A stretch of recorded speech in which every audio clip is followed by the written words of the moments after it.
আসসালামু আলাইকুম রহমতুল্লাহ। প্রিয় দর্শক, কেমন আছেন? আশা করি ভালো আছেন। প্রিয় দর্শক, ভারত সামরিক অভিযান চালিয়ে যে পরিমাণ জায়গা দখল করে তা জার্মান অথবা পোল্যান্ডের থেকেও বেশি।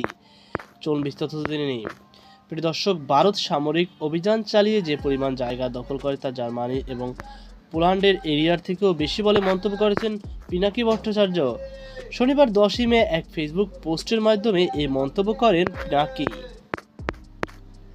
পিনাকি তার পোস্টে বলেন, ভারত তার স্বাধীনতা লাভের পর 1947 থেকে 48 সালে জম্মু কাশ্মীর 16,309 বর্গ মাইল, 1948 সালে জুনাগড় রাজ্য 3337 বর্গ মাইল, 1948 সালে নিজামশাহী হায়দ্রাবাদ রাজ্য 82,698 বর্গ মাইল, 1961 সালে গোয়া রাজ্য 1429 বর্গ মাইল, 1971 সালে পূর্ব পাকিস্তান 57,320 বর্গ মাইল, 1975 সালে সিকিম রাজ্য 2740 বর্গ মাইল, সর্বমোট 1,62,405 বর্গ মাইল এরিয়া সামরিক অভিযান চালিয়ে দখল করে, যেটার পরিমাণ জার্মানি অথবা পোল্যান্ডের এরিয়ার থেকেও বেশি।